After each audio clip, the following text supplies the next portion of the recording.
শীতের দিনে হাঁসের মাংস খেতে কিন্তু অনেক মজা লাগে। আর তাই আজকে আমি হাঁসের মাংস রান্না করতেছি, যেহেতু শীত চলে এসেছে। আর এজন্য আমি হাঁসের মাংস কিন্তু গরম জলে 20 মিনিটের মতো ভিজিয়ে রেখেছিলাম। তো ভালো করে পরিষ্কার করে ধুয়ে নিয়েছি। এখন আমি রান্না করতে চলে এসেছি। আমি যেভাবে রান্না করতেছি, তোমরাও যদি সেভাবে রান্না করো তাহলে কিন্তু মাংসটা অনেক সুস্বাদু হবে। হাঁসের মাংস রান্না করা কিন্তু একদম সহজ, শুধু কিছু টেকনিক ফলো করতে হয়।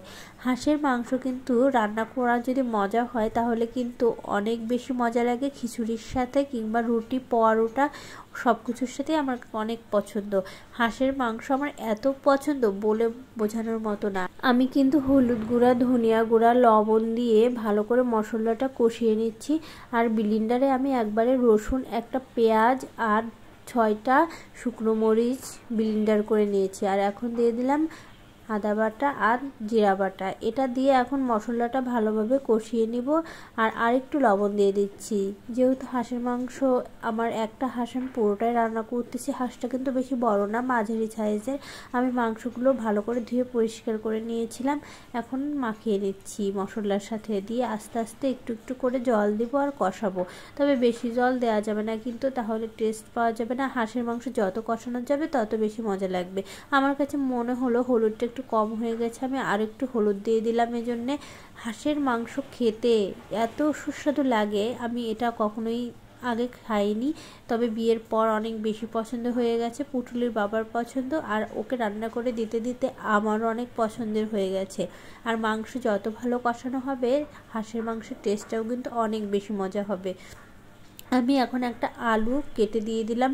আসলে আলু লাভার, এর জন্য আমার আলু খেতে ভীষণ মজা লাগে। আর আমার জন্য আমি একটা আলু দিয়ে দিলাম।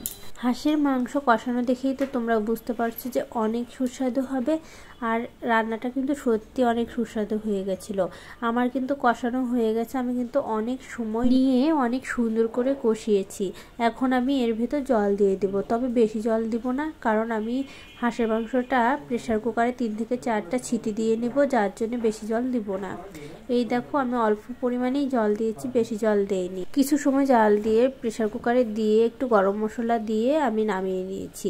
তো দেখো আমার হাঁসের মাংস রান্নাটা কেমন হয়েছে অবশ্যই ছোট্ট একটি কমেন্ট করে জানিয়ে যাবে। তাহলে আজকের মতো এটুকুই। সবাই সুস্থ থাকবেন, ভালো থাকবেন, আমার মামনের জন্য আশীর্বাদ করবেন। আর যে ভিডিও দেখবেন অবশ্যই ছোট্ট একটি কমেন্ট করবেন। আপনাদের একটি কমেন্ট আমি আরও অনেক উৎসাহ পাবো ভিডিও করার। তো হাঁসের মাংসটা কেমন হলো অবশ্যই ছোট্ট একটি কমেন্ট করে জানিয়ে যাবেন। তাহলে আজকের মতো এটুকুই, টাটা।